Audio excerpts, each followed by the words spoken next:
नमस्कार मित्रों। तो आज हमारी आपकी आज फिर मुलाकात होगी।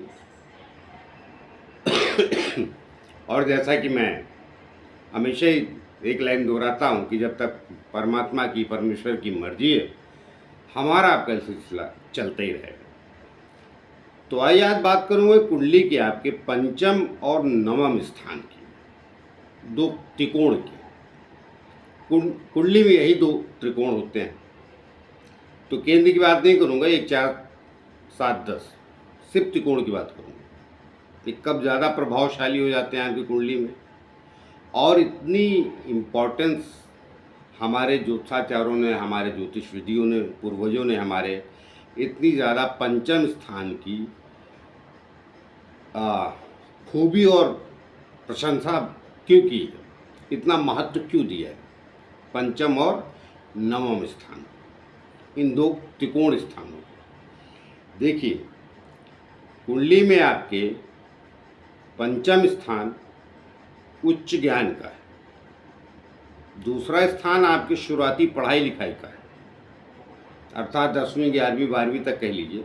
मगर पंचम से हायर एजुकेशन देखी जाती है, और अगर आपकी पढ़ाई पूरी नहीं की तो भी पंचम स्थान से मनुष्य का कोई भी ज्ञान देखा जाता है कि उसमें वो किसी प्रकार कहीं न कहीं ऊंचाई का ज्ञान प्राप्त कर लेता है। अब वो आध्यात्मिक होगा, भौतिक होगा, या किस किस्म का ज्ञान लेगा, लेकिन वो हायर, मतलब वो आपकी जो डिग्री है 10वीं 12वीं की और ग्रेजुएशन की, उससे क्या है, हाँ 12वीं के बाद ग्रेजुएशन भी वही देखा जाता है, मास्टर डिग्री हो जाती है ना, मतलब आप ग्रेजुएट हो गए, कहीं ना कहीं समाज में आपका स्तर होता है। ग्रेजुएट आदमी को पढ़ा लिखा माना जाता है, 12वीं वाले तक को मिडिल क्लास का पढ़ा लिखा। और नवम स्थान भी ज्ञान का है और साथ साथ धर्म का है। तो अब ये दोनों स्थान बहुत श्रेष्ठ क्यों कहे गए, और श्रेष्ठ होते भी, इसमें कोई दो राय नहीं है। आइए इनके बारे में आगे बात करूं, चर्चा करूं।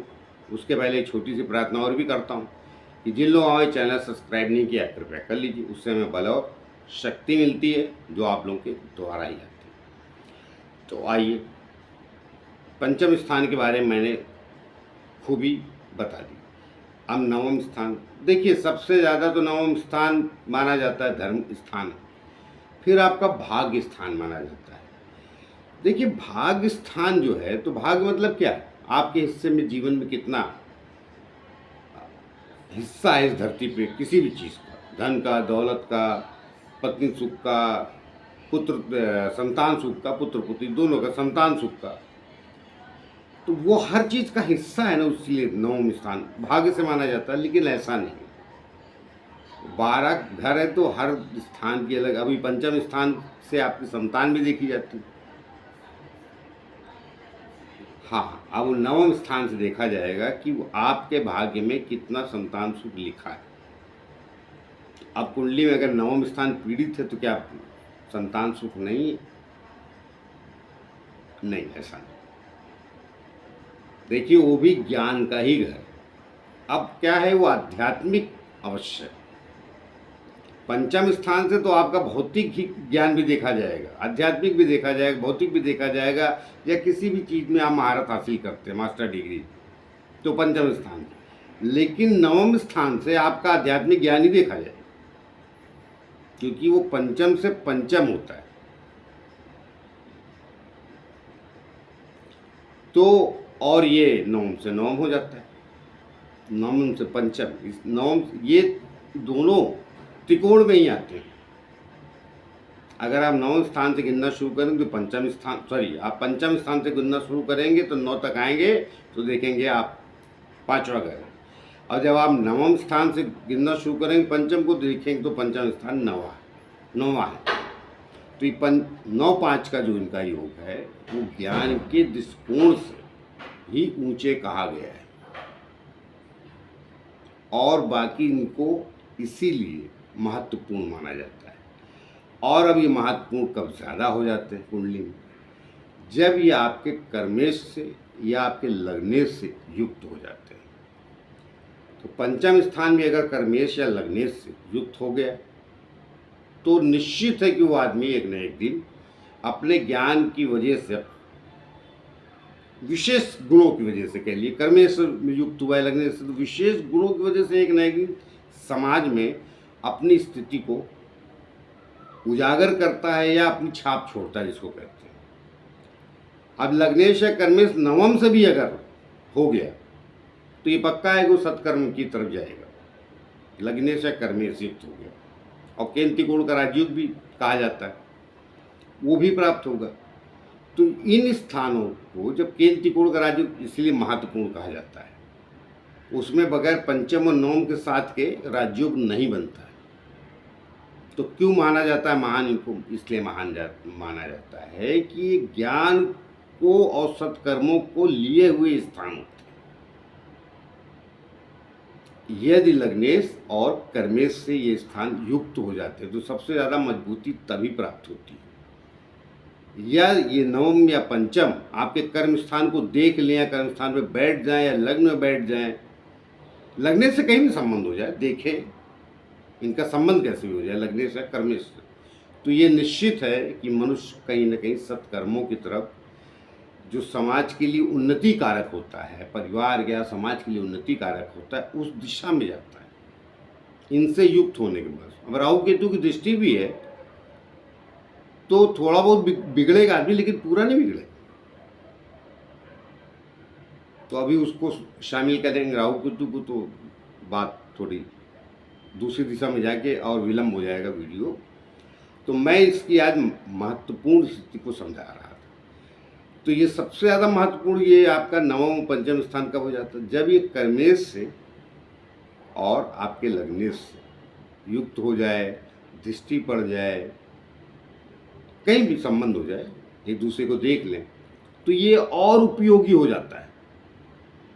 तो आज की स्थिति कुंडली में उस मनुष्य की स्थिति वर्तमान में 20, 25, 26, 30 साल का जो भी है, मगर एक न एक दिन कभी भी अच्छी दशाएं आ गई तो ये स्थान जागृत होके, फिर ये नवम पंचम तो जागृत होते, साथ में आपका लग्न भी जागृत होता, कर्म भी जागृत होता है। एक दिन अवश्य ऐसा आता है कि मनुष्य को उस काम से, अब किसकी कितनी कुंडली मजबूत है वो भी देख लीजिए, उस काम से किसी को अपने शहर में, किसी को 2-4 शहरों में, किसी को पूरे देश में, किसी को पूरी दुनिया में ख्याति मिलती है और उस काम से पहचाना जाता है। आप देखेंगे कि बहुत सारे कवि वगैरह रहते हैं, उनकी आर्थिक स्थिति इतनी मजबूत नहीं होती है, मगर कई आसपास के शहरों में या जिलों में विख्यात रहते हैं, जाने जाते हैं। वो इन्हीं वजह से नवम पंचम स्थान और कर्मेश और लग्नेश के संबंधों की वजह से होता है। तो नवम पंचम तो ऑलरेडी वो महत्वपूर्ण स्थान होता है। अब ये वहाँ स्वग्रही बैठा है, ग्रह ये वो सब अपनी जगह है, वो फिर श्रेष्ठ भी होते हैं, लेकिन ज़्यादा श्रेष्ठता मनुष्य को तभी प्राप्त होती है जब ये नवम और पंचम स्थान लग्नेश और कर्मेश से जिसकी कुंडली में युक्त हो जाते हैं। बाकी स्थानों से होंगे तो उन स्थानों के माध्यम से ज्ञान प्राप्त होता है। अब नवम जो है, पंचम स्थान चौथे में चला जाएगा तो वो चौथा घर किसका है? माता का है।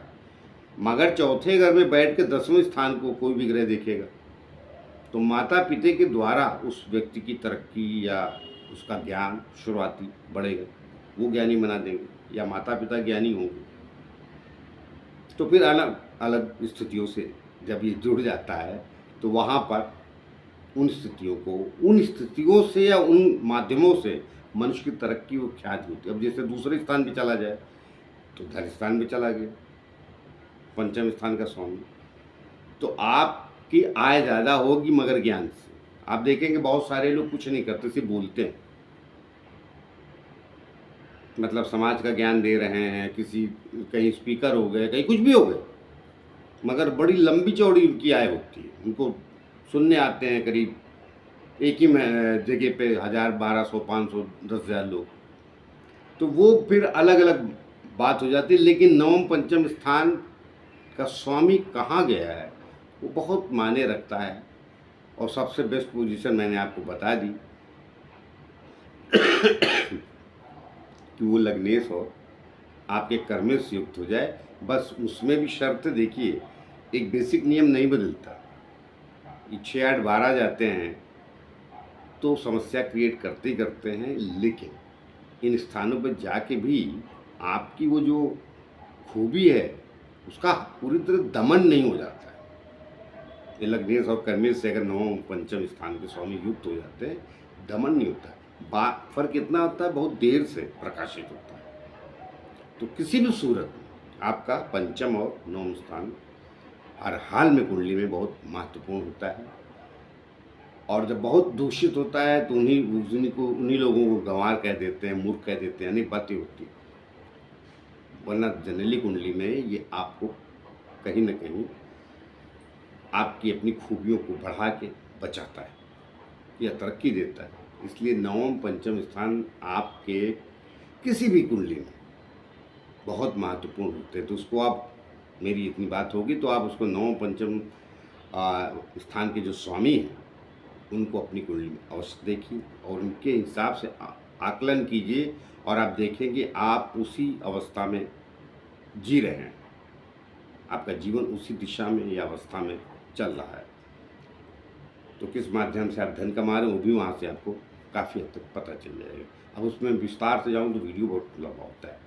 कभी मिला तो के घर में और के घर से युति किस उस ग्रह की हो तो क्या परिणाम देता है, उस पर चर्चा कर लेंगे। आज के लिए आज्ञा दीजिए, फिर मिलते हैं किसी और नए विषय को लेकर। तब तक के लिए हाँ, आगे दीजिए। जाते जाते फिर से एक प्रार्थना कि जिन लोगों हमारा चैनल सब्सक्राइब नहीं किया कृपया कर लीजिए, उससे हमें बल और शक्ति मिलती है जो आप लोगों के द्वारा ही आती है।